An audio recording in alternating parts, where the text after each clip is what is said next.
lavish fantasies, he had come to see the implacability of his own expectations as the only defense against the terrors he felt. It worked pretty well most of the time. He was relentless, and the people of the town respected that, feared it even. Now the train was late. Around him on the platform, the people of his town walked and watched and waited, trying to look casual as though their waiting had some purpose other than watching Ralph Truitt wait for a train that was late. They exchanged little jokes, they laughed, they spoke quietly out of respect for what they knew to be Ralph Truitt's failure. The train was late. They felt the snow in the air. They knew the blizzard would soon begin. Just as there was a day every spring when the women of the town, as though by some secret signal, appeared in their summer dresses before the first heat was felt, there was as well a day when winter showed the knife before the first laceration. This was the day. October 17th, 1907, 4 o'clock and almost dark. They all, each one, kept one eye on the weather and one eye on Ralph. Waiting, they watched Ralph wait, exchanging glances every time Ralph checked his silver watch. The train was late. Serve him right, some thought, mostly the men. Some, mostly the women, thought kinder thoughts.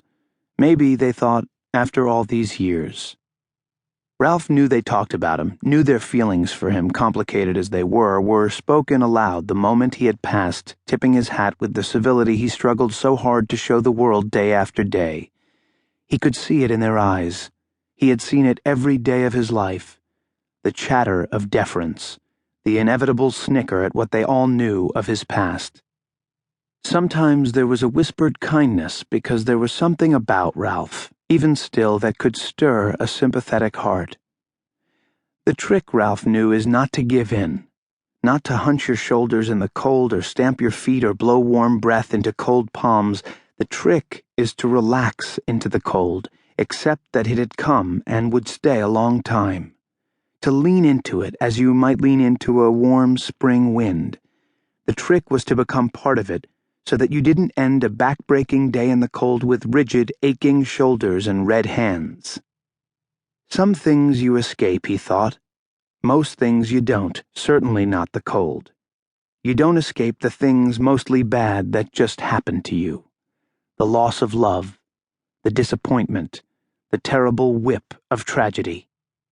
So Ralph stood implacable, chest out, oblivious to the cold, hardened to the gossip, his eyes fixed on the train tracks wasting away in the distance. He was hopeful, amazed that he was hoping that he looked all right, not too old or too stupid or too unforgiving, hoping that the turmoil of his soul, his hopeless solitude, was, for just this hour before the snow fell and shut them all in, invisible. He had meant to be a good man, and he was not a bad man. He had taught himself not to want after his first wanting and losing. Now he wanted something, and his desire startled and enraged him. Dressing in his house before he came to the train station, Ralph had caught sight of his face in one of the mirrors. The sight had shocked him. Shocking to see what grief and condescension had done to his face, so many years of hatred and rage and regret. In the house before coming here, he had busied his hands with the collar button and the knot of his necktie. He did these things every morning, the fixing and adjusting, the strict attentions of a fastidious man. But until he had looked in the mirror and seen his own anxious hope, he had not imagined at any step of this foolish enterprise that the moment would actually come and he would not, at the last, be able to stand it. But that's what had occurred to him. Looking at his collapsed face in the spidery glass, he could not stand it, this wrenching coming to life again. For all these years he had endured the death, the hideous embarrassment. He had kept on against every instinct in his heart. He had kept on getting up and going to town and eating and running his father's businesses and taking on the weight which he inevitably took on, no matter how he tried to avoid it, of these people's lives. He had always assumed his face sent a single signal. Everything is all right. Everything is fine. Nothing is wrong. But this morning, in the